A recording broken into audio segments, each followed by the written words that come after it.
আজি হৈছে দেওবাৰ আৰু দেওবাৰ দিনটো সকলোৱে কিবা নহয় কিবা কৰিবলৈ মন যায়। ৰাতিপুৱাই লগৰ এটাই ফোন কৰিলে, ব'ল বোলে খানা এটা খাই আহোঁ পথাৰৰ মাজতে। মই বোলো ব'ল, আৰু আহি পাই দেখোঁ ডাঙৰ পথাৰ এখনৰ মাজত ধুনীয়া দুজোপা আম গছ। কি ধুনীয়াকৈ ছাঁ পৰি আছে। খানাৰ বস্তু বাহনি তাতেই থৈ পেলাই গছত পকা পকা আম দেখি সকলোৱে আম পৰাত লাগিলে। আৰু সিফালে আমত লাগি থাকোঁতে সময়বোৰ ঢপলিয়াই গৈ ক'ৰবাত পালেগৈ। আৰু দেৰি নকৰি ফটাফট খানাত লাগিল। আৰু ভাতটো লগৰ এটাই ঘৰতে বনাই আনিব বুলিহে ৰক্ষা। খানা লাগিলে য'তেই নিখোৱা, ৰান্ধনিৰ দায়িত্ব সদায় মোৰ তাতেই পৰে। ময়ো অৱশ্যে বনাই ভালেই পাওঁ। পৰাকৈ মাংসত পানী অলপমান দি ধুনীয়া পৰিৱেশটোৰ সৈতে ভাবিলোঁ অলপমান নিজৰ লগতে ব্যস্ত হওঁ, নেহাঁহিব দেই।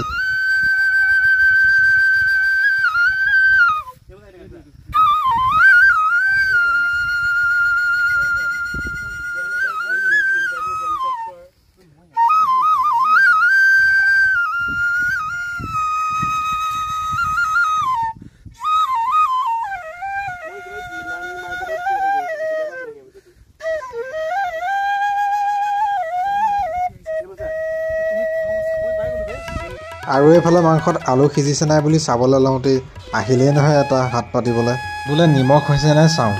আৰু আজি মাংসটো আদা নহৰু আৰু হালধিক বাদ দি কোনো ধৰণৰ মছলাই ব্যৱহাৰ কৰা নাই। কেনেকুৱা হৈছে জনাবচোন দেই। আৰু এনেও বেছি মছলা পাতি খোৱাটো বেয়াই। আৰু মাংসটো ফাইনেল লুকটো হৈছে এনেকুৱা ধৰণৰ। মোৰ মতে বিশেষ বেয়া হোৱা নাই মছলা নিদিয়া যদিও। মই আগতেই কৈ দিছোঁ যে ভাগ বতৰা কৰা দায়িত্ব মোৰ নাই। মানে বিলাই মেলি থকা কামটো মই একেবাৰে ভাল নাপাওঁ। আৰু এতিয়া সকলোৱে খোৱাত লাগিলে। ময়ো খাই চাওঁ কেনেকুৱানো বনালোঁ। মছলা নিদিয়া খানা ভাল হয় বা নহয়। আৰু বিশ্বাস কৰক এনেকৈ এটা বেলেগ সোৱাদ আছে। খাই উঠি ভাতৰ ভাগৰটো মাৰি দেখোঁ গৰু গাইবোৰ ঘৰলৈ যাবলৈ ধৰিলেই। বলক তেতিয়াহ'লে আমিও ঘৰলৈ যাওঁ। অন্য এটা ভিডিঅ'ত লগ পাম। বাই।